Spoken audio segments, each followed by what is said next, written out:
The cantor in Kfar Chabad, in the great synagogue, was a Hasidic Jew by the name of Rabbi Zalman Brunstein. He was an immigrant from the former Soviet Union, and he had come to Israel, and he had the most beautiful, inspiring, uplifting voice, and he would lead hundreds and hundreds of people in the main synagogue each and every year on the high holidays. And when he would begin the Kol Nidre on Yom Kippur night, he would close his eyes, and he would remain with his eyes closed throughout the service. And one time someone asked him, Reb Zalman, what is it you're thinking about during the Kol Nidre as you sing the most inspiring, uplifting, soaring Kol Nidre? And he said, let me tell you what I envision as I recite Kol Nidre. He says, I was a young man living in Moscow, and Hitler was conquering all of Europe, and he started to advance into Russia. And the Red Army mobilized all of its forces to fight off the invasion of Hitler.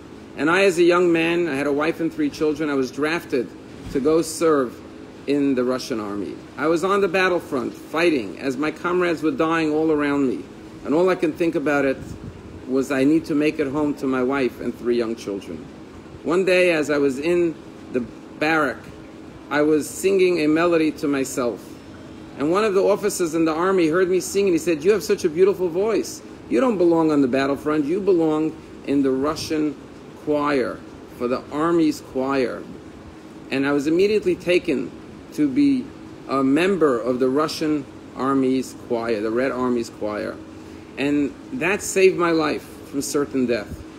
However, he said, one day, they were given the schedule of upcoming concerts as they would perform for various dignitaries, officers, and there was a large concert taking place one evening of the following month.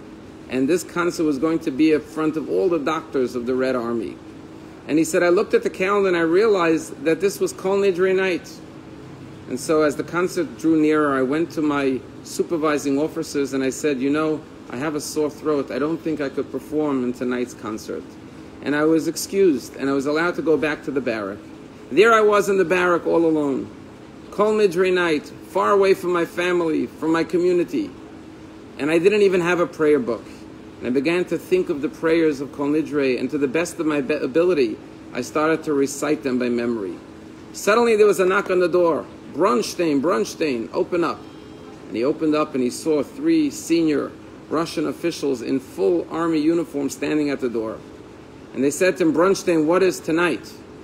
And he realized that someone must have informed on him that he really lied about his sore throat, just to not have to sing in the concert on the night of Kol Nidre in front of these dignitaries and doctors in the Russian army. And finally I realized I was caught, and I said, yes, tonight is Yom Kippur. And these 3 officers said, well, that's why we came here, because we're Jewish. And we would like you to sing Kol Nidre for us. Zalman Brunstein was shocked. There were 3 senior Russian officials in full army gear with all of their medals saying, we're Jewish and we know why you chose not to sing in the concert. We want you to lead us in Kol Nidre. And to be safe and not to sing in the barracks, they walked far out into the woods.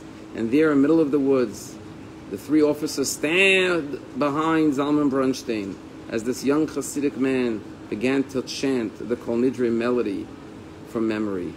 He said that was the most moving, inspiring Kol Nidre. And when I finished, I turned around and I saw the 3 officers were crying as they chanted along the Kol Nidre.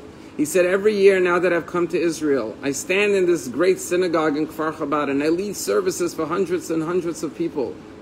But I close my eyes and I go back to that forest where it was just I and 3 Jewish soldiers, officers in the Red Army, praying to God in solitude in the midst of the Russian forest. And that connects me to God in a way and inspires me like no other Kol Nidre. Sometimes it's the Kol Nidres, sometimes it's the moments in life that we disconnect, that we are able to reconnect in an even greater way. I know many Jews, many people in our own community feel sad that they won't be able to come to shul this Yom Kippur.